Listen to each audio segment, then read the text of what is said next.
नमस्कार फ्रेंड, मैं हूं गणपत सेजू और आप सभी का स्वागत करता हूं आप ही के अपने channel GK with GS sir के अंदर।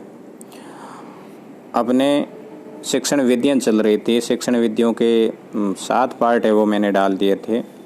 आज 8वां पार्ट है जिसके अंदर इकाई विधि और अन्य 3-4 विधियाँ और जो छोटी छोटी विधियाँ हैं वो भी डिस्कशन करेंगे।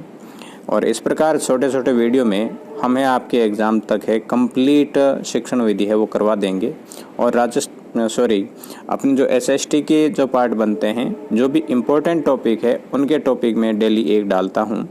तो आप चैनल को सब्सक्राइब कर सकते हैं, वीडियो को लाइक करके मेरा मनोबल बढ़ा सकते हैं। इकाई विधि है क्या नहीं है। तो इकाई किसी विषय का एक बड़ा विभाग होता है जिसका कोई मूलभूत सिद्धांत या प्रकरण होता है। इकाई जाहिर सी बात है, जो अपन इकाई देखते हैं, कोई भी अध्याय है, कोई भी विषय है, विषय को है अध्याय के अंदर इकाइयों के अंदर खंडित किया जाता है और इकाइयों को है अध्याय में खंडित किया जाता है। तो इकाई है वो क्या है, एक विषय का बड़ा उपविभाग होता है और जिसका कोई मूलभूत सिद्धांत या प्रकरण भी होता है। अब इम्पोर्टेंट बात यह है कि जो इकाई विधि है इनके प्रवर्तक कौन है, तो इनके प्रवर्तक है वो मॉरिसन है। इकाई विधि के प्रवर्तक कौन है, मॉरिसन। इकाई विधि के पद होते हैं, देखो कोई भी विधि है जिनके पद जरूर होते हैं कि भाई ये जो विधि है किस रूप में काम करेगी, वो इनके पद कहलाते हैं। तो पहला जो पद है वो है पूर्व ज्ञान की खोज। कोई इकाई विधि है, इकाई विधि का अपन यूज करते हैं, सबसे पहला स्टेप अपना होगा पूर्व ज्ञान की खोज। शिक्षक मौखिक परीक्षा, लिखित परीक्षा, विचार विमर्श से पूर्व ज्ञान की खोज करता है। शिक्षक क्या करेगा, छात्रों के बीच में परीक्षण लेगा छात्रों का और उन परीक्षणों के माध्यम से ही पूर्व ज्ञान की खोज करेगा, मतलब छात्रों को कितना ज्ञान है। उसके बाद में आपका सेकंड स्टेप आता है इकाई विधि के अंदर प्रस्तुतिकरण। पहला क्या है, पूर्व ज्ञान की खोज है, दूसरा प्रस्तुतिकरण है। और इसके अंतर्गत शिक्षक पाठ्य सामग्री को प्रस्तुत करेगा। शिक्षक पाठ को तब तक प्रस्तुत करेगा जब तक वे बालकों को पूरी तरह समझ में नहीं आ जाए। अब इकाई विधि का ये दूसरा क्या है, प्रस्तुतिकरण है। और प्रस्तुतिकरण के अंदर ये किया जाता है कि जब तक छात्रों को समझ में नहीं आता है वो बार बार पुनरावृत्ति करते हुए उसी प्रकरण को है वो प्रस्तुत करता रहेगा। तीसरा स्टेप अपना आता है आत्मीकरण का।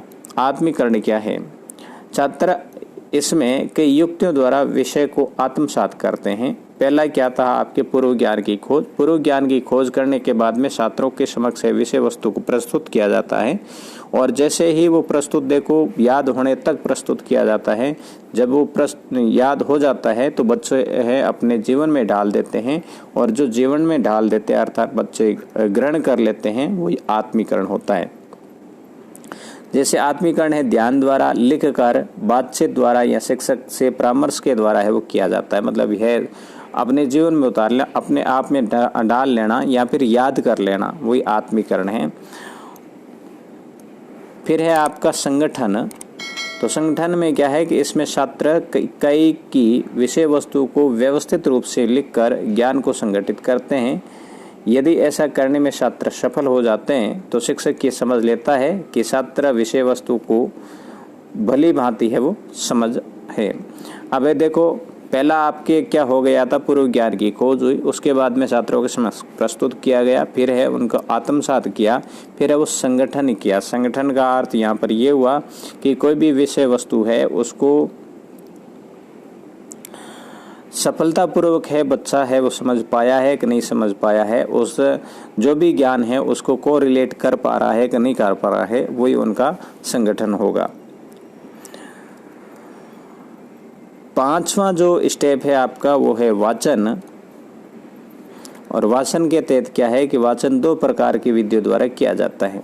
एक तो आदर्श वाचन है और दूसरा है वास्तविक वाचन। आदर्श वाचन में क्या है कि इसमें के अनुसार प्रत्येक छात्र इकाई की विषय वस्तु को कक्षा में वैसे ही प्रस्तुत करनी होती है जैसे शिक्षक ने उनके समक्ष प्रस्तुत की थी। आदर्श का अर्थ शिक्षक होता है और शिक्षक जैसा प्रस्तुत किया जाता है प्रस्तुत करता है वैसा का वैसा है छात्र को प्रस्तुत करना होता है, वो आदर्श वाचन होता है।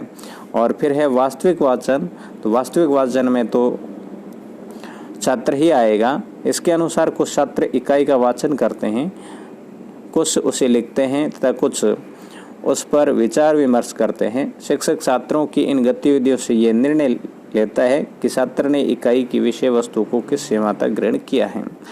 अब वास्तविक विधि वाचन तो वो होता है जिसके अंदर है छात्र अलग अलग एक्टिविटी है वो अपने हिसाब से करते रहते हैं और फिर इन्हीं एक्टिविटी का निरीक्षण है वो शिक्षक के द्वारा किया जाता है और शिक्षक ये समझ पाता है कि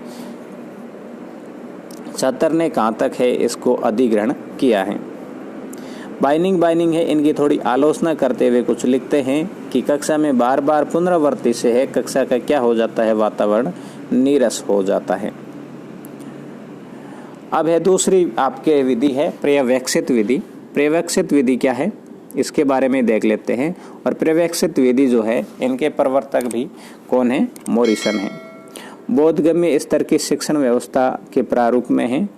मॉरिसन ने शिक्षण को विचार केंद्रित माना है। मॉरिसन ने शिक्षक को कैसे माना है, विचार केंद्रित माना है तथा पाठ्य वस्तु के स्वामित्व को महत्व दिया है। अपने शिक्षण प्रतिमान में मॉरिसन ने परिपाक व व्यवस्था को महत्व दिया है।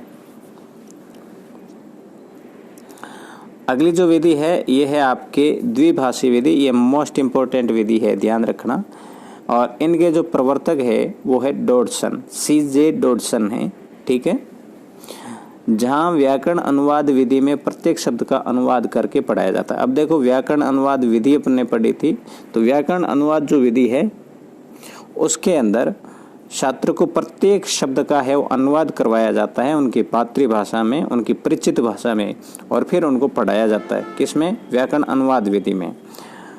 और वह प्रत्यक्ष विधि में मातृभाषा का प्रयोग पूरी तरह वर्जित होता है। देखो प्रत्यक्ष विधि के अंदर क्या होता है कि जो भाषा सिखानी होती है उसी भाषा को है प्रत्यक्ष रूप से उनके सामने प्रतीकों के माध्यम से, जैसे कोई पेड़ है तो पेड़ को है एक इसी प्रतीक के रूप में है लाकर उनको समझा दिया जाता है जिस भाषा में समझना होता है। तो उसमें मातृभाषा बिल्कुल वर्जित होती है और व्याकरण अनुवाद विधि के अंदर प्रत्येक शब्द के मातृभाषा है यूज की जाती है। अब यहाँ पर यह द्विभाषी है, लेकिन द्विभाषी विधि